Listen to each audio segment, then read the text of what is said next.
지금 15호 태풍 볼라벤이 북상 중에 있습니다. 이 태풍의 세기가 가장 강한 태풍입니다. 그러니까 상당히 많은 피해가 지금 우려되고 있는데요. 기상이변은 어제 오늘의 이야기가 아니죠. 지금 전 세계가 기상이변 때문에 몸살을 앓고 있습니다. 그러니까 어디서부터 뭐가 잘못됐는지 모르겠어요. 세계 경제도 상당히 적신호입니다. 어렵습니다.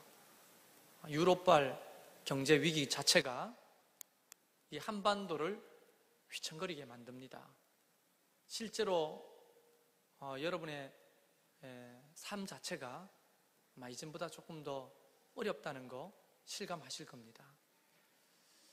여러 가지로 힘들고 어려운 그런 시대를 만났죠.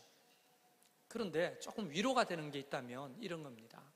이게 우리만 경험한 일들이 아니라는 겁니다. 우선 성경의 인류의 역사를 창세기부터 요한계시록까지 쭉 이게 읽어보면 오르락내리락 하는 수많은 환난과 어려움, 고통, 또 자연재해까지 있습니다. 우박을 내리고 갑자기 추워야 될 곳에 더위가 찾아오고 더워야 될 곳에 또 추위가 찾아오고 이런 얘기들은 성경에도 나오는 이야기입니다. 그러니까 인류의 역사를 보면 정말 오르락내리락 하는 거예요.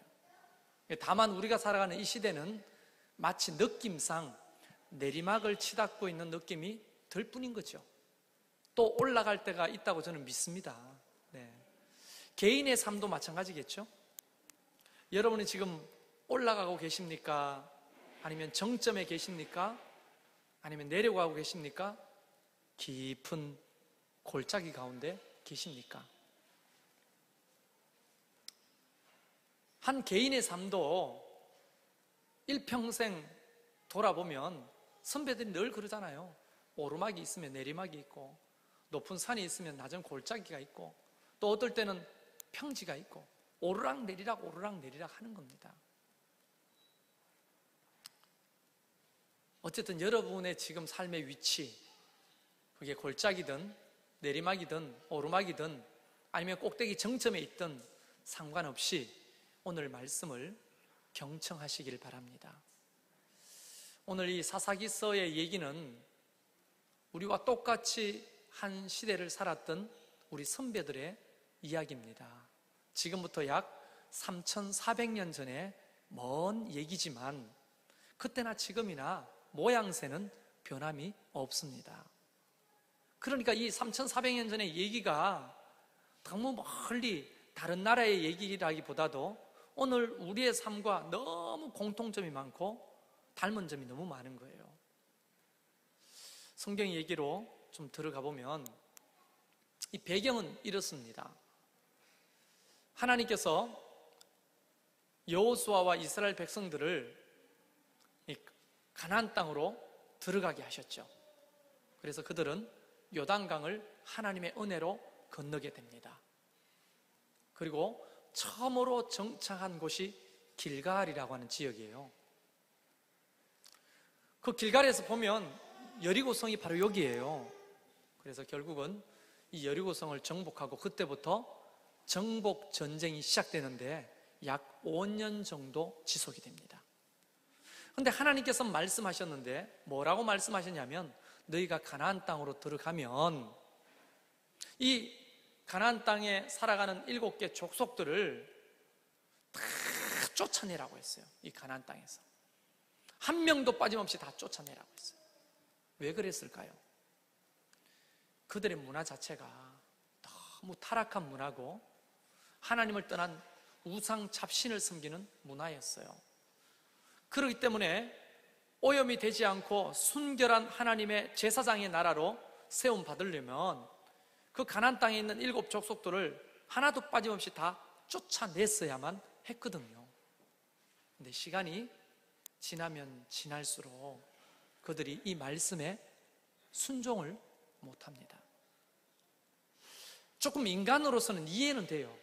왜냐하면 기득권 때문이에요. 기득권. 예를 들자면 이런 것 때문입니다. 하나님이 너가 정복전쟁에가 땅을 차지하면 모든 은건 폐물, 그 다음에 기구들을 다 불살라 없애라. 그리고 우상들은 다 폐하고 파괴해라. 그리고 사람들은 다 변방으로 쫓아내라. 근데 순종하려고 딱 보니까 은근 폐물이 있거든요. 이거 여러분 순종할 수 있겠어요? 왜 가만 계세요? 아니 그 땅을 정복하고 보니까 집에 요만한 상자가 있어요. 열어봤더니 5만 원권 지폐가 꽉 차 있는 거예요. 근데 하나님이 그곳에서 취한 물건은 다 불태워 없애라고 했는데 그 5만 원권 지폐 세보지도 하나도 한 2, 3억 되는 것 같아. 그 불태울 사람 여기 누가 있어요? 내 같아도 주님 이러면서 주셔서 감사합니다 이러고 집 사고 논 사고 차 사고 했을 가능성이 높잖아요. 그리고 물건들을 취했는데 보니까 광야에서는 보지 못한 그 철기 문명의 문화거든요. 가나안 땅은요. 종류가 다른 겁니다. 2G 그 핸드폰 쓰다가 갑자기 4G 핸드폰 쓰면 손으로 일하는 거 있잖아요. 이렇게 누르는 거 하고. 그러니까 지금도 2G 쓰시는 분 계시는데 참 잘하고 계시는 거예요. 근데 4G 핸드폰 써보면요 더 이상 누르는 것은 불편해가 못 써요. 정말로 써본 사람들은. 그런 것들을 보니까 눈이 뒤집어지는 거예요. 청동기 문명을 겨우 사용하고 있는 이스라엘 백성들이 철기 문명을 받아들이니까 엄청나게 신기한 물건들이 많은 거예요. 버릴 수가 없는 거죠. 그들이 입고 사는 옷도요 버릴 수가 없는 거예요. 그리고 제가 수요일마다 이야기했죠. 거기에서 살아가는 아낙네들은요 늘 꿈이 든 사람이니까 광야에서 40년 동안 살았던 우리 마누라하고는 질적으로 다른 거예요. 이게 그러니까 사람들이 자꾸 기득권이 생기는 거죠. 그래서 감춰뒀다가 버리지 못하고 또 그 사람을 쫓아내지 못하고 하면서 이게 점점점 이스라엘의 역사가 내리막길을 막 긋고 있게 되는 겁니다. 힘들죠. 그러니까 하나님 말씀대로 살지 못하면 그때는 좋아 보이는데 내 손에 뭐가 딱 들어올 때는 이 괜찮은 것 같고 좋아 보이고 또 횡재한 것 같고 복인 것 같고 그렇지만 하나님이 말씀하신 대로 순종하지 못하고 살아가는 복은요 진짜 복이 아닌 거거든요. 여러분 우리의 사고방식으로 한번 생각해 보세요. 3400년 전에 40년 동안 광야 생활한 사람들이에요. 기껏 먹은 게 메추라기와 만납니다. 과일 하나 제대로 못 먹었어요. 영양실조로 다 죽어야 되는데 하나님의 은혜로 살고 있는 겁니다. 신발 하나로 한 벌 옷으로 40년을 견뎠어요. 연력학 제2의 법칙이 이스라엘 백성들에게는 적용되지 않았습니다. 하나님의 은혜죠. 불기둥 구름기둥으로 인도함을 받았지만 단조롭게 거지없는 삶이었어요. 광야의 삶은. 그러다가 그 가나안 땅에 딱 들어보면 모든 것이 다 세련되고 멋있고 유익하고 거기서 오렌지가 머리통만 하다니까요. 정말로 먹어보지 못한 그 40년 전에 애굽에서 먹어봤던 그 과일들을 가나안 땅에서 먹어보니까 입맛이 바뀌는 거죠. 그러면서 점점점 신앙을 포기하게 되는 거죠. 신앙을. 말씀이 무슨 소용이 있어? 지금 당장 내가 누릴 수 있는 이 많은 것들, 아싸, 이건 하나님의 선물이야, 이렇게 정당화시키면서 하나씩 두 개씩 취하고 있었는데 영적으로 보면요 이 3300년 전에 이때는요 완전 내리막길을 달리고 있었어요. 점점점 삶이 고통스럽기 시작했습니다. 고난이 닥쳐왔어요. 어려웠어요. 근데 이게 뭔지를 몰랐죠. 왜 그런지를 몰랐죠. 그때 하나님께서 이스라엘 백성들과 여호수아에게 오셨습니다. 오셔서 하시는 말씀이 우리가 읽었던 이 말씀이거든요. 그런 시대 상황에서 막 내리막길을 걷고 있는 그 상황에서 하나님이 오셔서 여호수아와 이스라엘 백성들에게 첫 번째로 하시는 말씀을 딱 보면요, 이렇게 말합니다.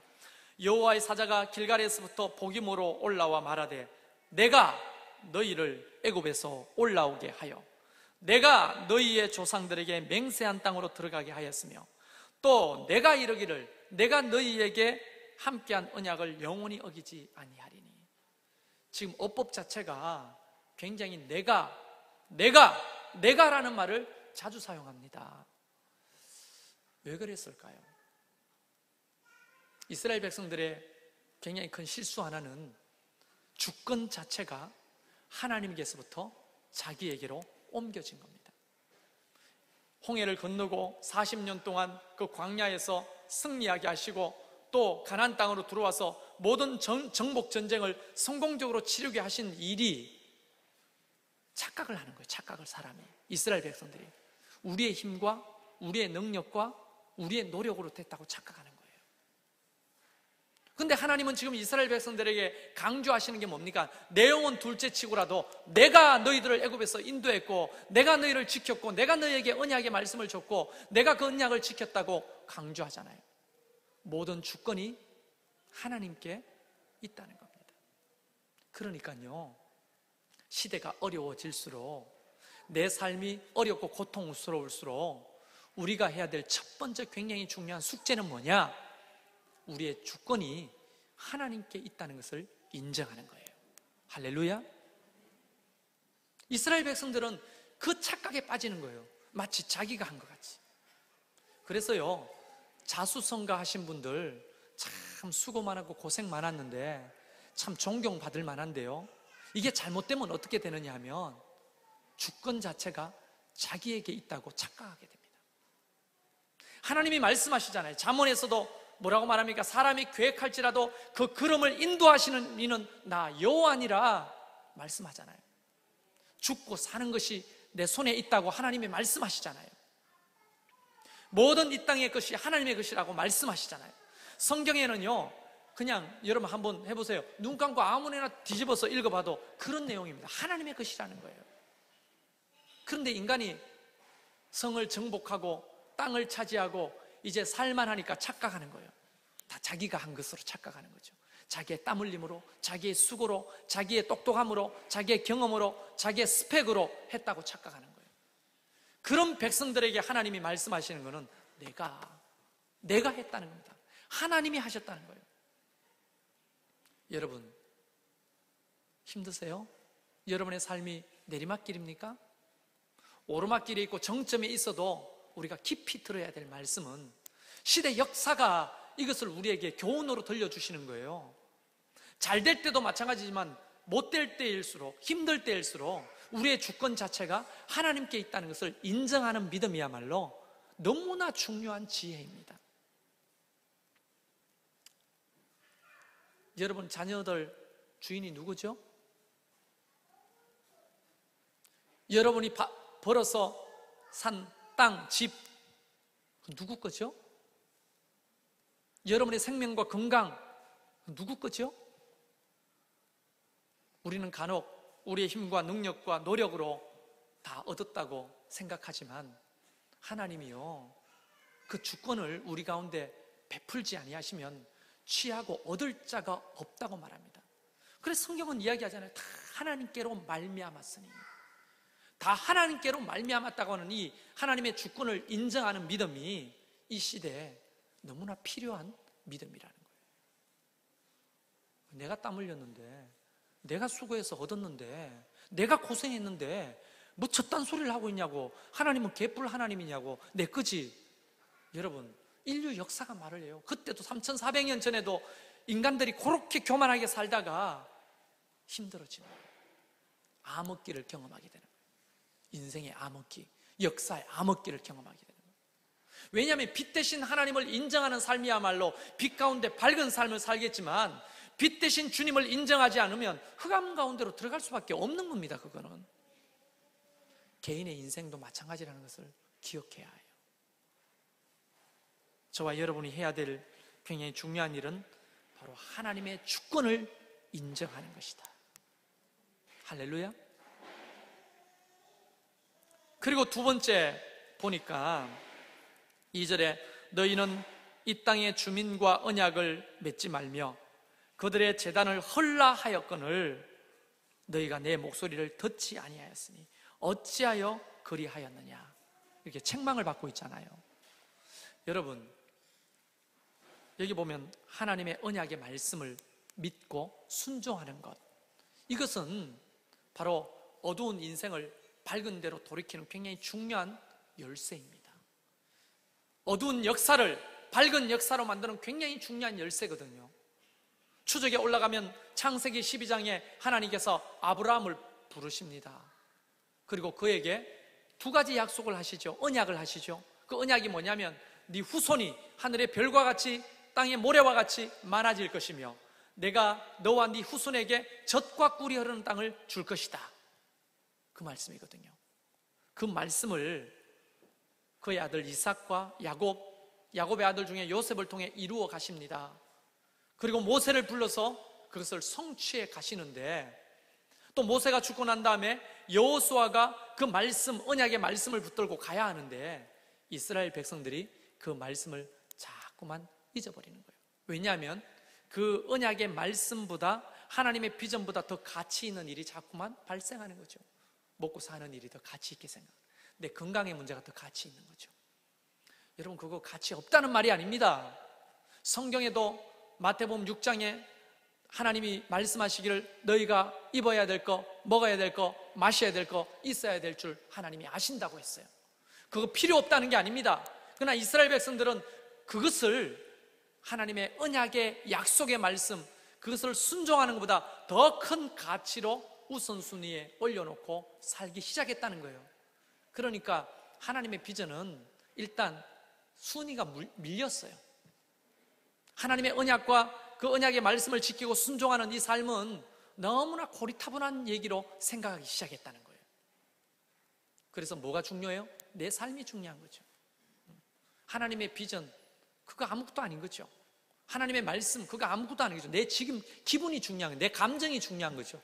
내 먹고 사는 삶이 중요한 거예요. 내 새끼 잘 되는 게 중요한 거죠, 지금. 여러분, 다시 말합니다. 그거 필요 없다는 거 하나님이 말씀하신 적 한 번도 없습니다. 그러나 피조물인 우리 인간의 입장에서는 어떤 게 바람직하냐? 하나님의 언약의 말씀을 붙드는 거예요. 그 말씀을 순종해야 하는 겁니다. 아담과 하와가 죄지은 게 뭡니까? 하나님이 말씀하신 것보다도 자기의 선택, 자기의 어떤 생각, 자기의 사상, 이것을 더 중요하게 생각했잖아요. 그래서 말씀을 전하는 자, 말씀을 선포하는 자, 그 말씀대로 순종하는 자의 위치를 바꿔버린 거 아닙니까? 그게 아담이 지은 인류 최초의 죄입니다. 여러분, 선악과라고 하는 게 뭐예요? 제가 자주 이야기합니다만 동산에 선악과를 하나님이 안 만들었으면 안 먹었을 거 아니에요. 그러면 이런 저주를 안 받았을 거 아니에요. 왜 하나님은 선악과를 만들었냐 이거예요. 왜 만들었을까요? 여러분, 그것은 기준입니다. 기준. 선악과는요, 창조주와 피조물을 구분하는 기준이었어요. 하나님은 말씀하시고 인간은 순종해야 될 위치를 정확하게 만드는 기준이었어요. 그 기준을 무시한 거예요. 이 죄가 사사시대 때부터 시작되는 겁니다. 하나님의 언약의 말씀, 아브라함 처음 본 얘기, 그 이삭과 야곱의 하나님에게 주신 말씀, 모세에게 주신 말씀, 여호수아가 믿음으로 취하고 있던 그 언약의 말씀, 그게 필요 없다는 거죠. 이제는. 왜? 먹고 살만하니까. 그래서요, 먹고 살만한 게 언제나 복은 아니에요. 그렇다고 가난한 게 복은 아니지만은 먹고 사는 것이 언제나 복은 아닙니다. 이스라엘 백성들이 그 가나안 땅에 정착해서 정복해서 살면서 점점점 하나님의 말씀이 생각 속에서 사라지고 순종해야 될 믿음이 마음속에서 사라지는 거예요. 그때부터 말씀과는 상관없는 세대가 일어나기 시작하는 거예요. 그러니까 역사의 암흑기로, 그때는 모르죠. 그러나 전체적으로 보면 역사의 암흑기로 떨어지는 거예요. 비행기를 타고 가보면요, 비행기가 똑바로 날아갑니다. 그렇죠? 제가 지난주에 유럽 갔다 왔잖아요. 청년들하고 비전 트립을. 근데 한 12시간 비행기를 타는데 비행기가 하늘을 똑바로 나는 거예요. 똑바로 날았을까요? 달에서 보면 어떻게 날았어요? 이렇게 날아가는 거예요. 똑바로 날아가는 게 아니고 멀리서 보면 구부정하게 날아가는 거예요. 동그랗게. 지구가 둥글잖아요, 대기가. 그러니까 대기를 따라서 이게 동그랗게 날아가는 거예요. 근데 우리는 바로 그 나르는 사람들 입장에서는 똑바로 날아가는 것처럼 보이잖아요. 다시 말하면 전체를 보지 못하는 거죠, 인간은. 다시 말하면 지금 당장 하나님의 말씀을 떠나고 순종하지 않아도 아무 일도 안 일어나는 거예요. 그러나 멀리서 하나님의 관점에서 보면 암흑기로 접어드는 거예요, 그게. 그러니까 지혜라고 하는 것은 하나님이 하지 말라고 하는 것, 하나님이 하라 하는 것을 지키는 것이 인간에게 유익한 겁니다. 그래서 오늘 힘들고 어려운 시대를 우리 또한 살아가지만 그럴수록 우리가 해야 되는 것은 하나님의 말씀, 언약의 말씀을 붙드는 거예요. 그 말씀대로 순종하는 믿음입니다. 이걸 포기하고서는 밝은 인생을 장담할 수가 없습니다. 제가 왜 이렇게 장담할 수 없다고 화근하는 줄 아십니까? 세계사가 그것을 우리에게 증명해 보입니다. 세계사가. 성경의 모든 인류의 역사가 그것을 증명해 보입니다. 우리가 별 수 있겠어요? 우리도 똑같은 인간인데 우리가 살아가는 인생도 맨 마찬가지라는 거예요. 그래서 시대가 어려울수록, 내 삶이 고통스럽고 어려울수록 우리가 더더욱 해야 되는 것은 하나님의 언약의 말씀을 붙들고 그 말씀대로 순종하려고 하는 이 몸부림이 필요하다고 하나님이 친히 오셔서 그들에게 요구하시는 겁니다. 우리에게도 똑같겠죠? 세 번째는 보니까 그런 얘기를 쫙 듣고 이스라엘 백성들이 어떻게 반응하느냐 하면 4절에 보니까 여호와의 사자가 이스라엘 모든 자손에게 이 말씀을 이르매 백성이 소리를 높여 운지라 라고 했어요. 여러분, 이 한 구절은요 시사하는 바가 굉장히 큽니다.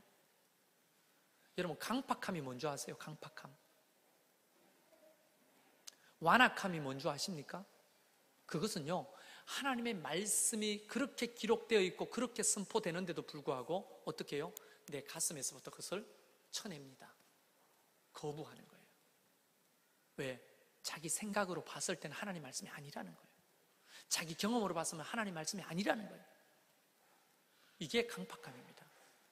여러분, 예레미야 때 시드기야 왕도 똑같은 실수를 저질렀죠. 바벨론이 이스라엘을 점령하려고 전쟁을 시작한다는 얘기를 듣습니다. 근데 예레미야가 어떤 그 계시를 받느냐면 바로 바벨론은 이스라엘의 죄악 때문에 하나님이 들어서 사용하시는 도구입니다. 징계의 도구. 자, 하나님이 들어서 사용하시는 도구니까 이스라엘 백성들이 용을 쏘고 힘을 쏘고 전쟁을 한다 해도 이길 수 있어요, 없어요? 없습니다. 이길 수가 없는 거예요. 그러니까 더 큰 피해가 있기 전에 이것을 인정하고 우리가 항복하자. 그리고 회개하고 하나님의 다음에 회복시켜 주는 것을 기다리자. 예레미야가 울면서 시드기야 왕한테 그렇게 이야기를 합니다. 그런데 시드기야 왕은요 마음에 고집이 있었어요. 자존심이 있었어요. 하나님의 말씀이 그렇게 선포하는데도 불구하고 지 고집 때문에, 자존심 때문에, 지 생각 때문에 그걸 거부하다가 어떻게 됩니까? 남유다가 망하는데 그냥 망하는 게 아니라 완전히 폭삭 망합니다. 돌 위에 돌 하나 남지 않고 모든 성이 다 회파되고 그 아름다웠던 성전도 다 불타 없어지고, 예레미야를 통해서 주신 하나님의 말씀을 들었다면 이런 피해를 최소화하면서 하나님의 때를 기다렸을 텐데 오늘날도 마찬가지예요. 강단에서 선포되는 이 하나님의 말씀이 사람의 말로 자꾸만 들리고 내 가치와 철학과 내 경험으로 자꾸 부딪히는 거예요. 저건 아니야, 저거. 응? 난 내대로 살래. 여러분, 그게 완악함이고 강팍함입니다. 하나님의 말씀이 그렇다면 그런 거예요. 그게 무슨 사상이, 어떤 철학이 하나님의 말씀을 이길 수가 있어요? 그래서 이스라엘 백성들에게 소망이 있었던 것은요, 그들이 그 말씀을 듣자마자 어떻게 했습니까? 울었어요. 하나님의 말씀이 찔리면 그가 회개하고 돌이켰다는 말입니다. 하나님 앞에. 하나님이 오늘 강단에서 또 우리가 성경을 읽을 때에 하나님이 끊임없이 사건 사고를 통해 우리에게 사인을 주시고 말씀을 주시는데도 강팍한 거예요. 그런데 그거를 마치 생활력이 강하거나 용기 있다고 착각하는 사람이 있습니다. 환난을 통해 하나님이 사인을 주실 때도 있거든요. 사람의 깨어진 관계를 통해서 사인을 주실 때도 있거든요. 또 우리에게 오는 어떤 힘들고 어려운 질병을 통해서 사인을 주실 때도 있거든요. 또 강단에서 선포되는 말씀을 통해 사인을 주실 때도 있거든요. 그런 말씀과 상관없이 그냥 여전히 아주 열심히 사는 거예요. 그게 좀 매력 있어 보이잖아요. 아주 용감해 보이고 생활력이 있어 보이고. 근데 그게 간혹, 다는 아닙니다만 간혹 고집일 수 있어요. 강팍감일 수 있습니다. 하나님의 말씀이 왔을 때는 울 수 있는 자가 필요해요. 오늘날은 이 시대는 경제적으로 힘들고 아예 예측할 수 없는 그런 수많은 그런 기상이변이 온 지구를 괴롭히고 있을 이때에 우리가 정말 할 수 있는 굉장히 강력한 것은 하나님 앞에 우는 겁니다. 그게 연약함이 아니에요. 그것이야말로 강력함입니다.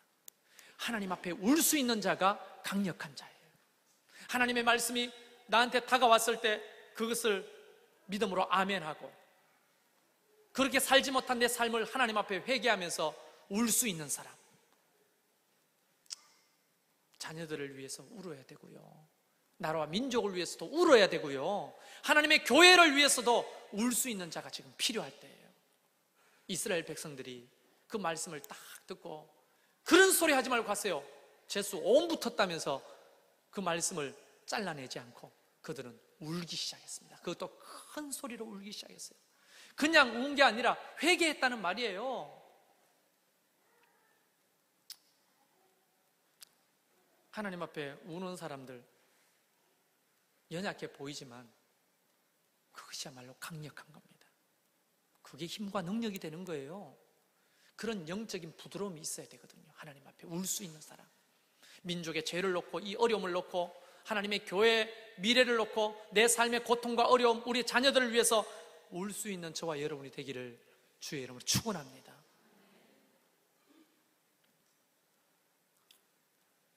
그리고 마지막으로 보면 5절에 그들이 복임이라고 하는 그곳에서 여호와께 제사를 드렸더라. 여러분, 그들은요 힘들고 어려울수록 예배를 포기하지 않았습니다. 우리는 어때요? 힘들고 어려우면 예배를 포기하죠. 실제로 안 나오는 어떤 성도님이 계시고 예배 그러면 전화를 하잖아요. 전화를 하면 무슨 일이세요? 그러면 이제 울기 시작합니다. 그리고 이 얘기를 하는 거예요. 물론 어렵고 힘든 얘기를 하는 거죠. 근데 그때 뒷말에 제가 꼭 이 말을 붙이고 싶은데 상황상 얘기를 못하는 얘기가 있어요. 그게 뭐냐면 그럴수록 하나님 앞에 나와야죠. 그럴수록 하나님 앞에 예배해야죠. 근데 그렇기 때문에 예배를 포기하는 거예요. 그럴수록 예배 드리는 자와 그렇기 때문에 예배를 포기하는 자는 인생이 다르잖아요. 역사가 다르잖아요. 오늘 또 많은 분들이 보여야 될 분들이 없습니다. 그럼 전화하겠죠. 그럼 아마 이제 목사의 근심은 그런 거예요. 또 무슨 일이 있나? 아이고, 또 무슨 집안에 또 무슨 일이 있나? 부부가 싸웠나?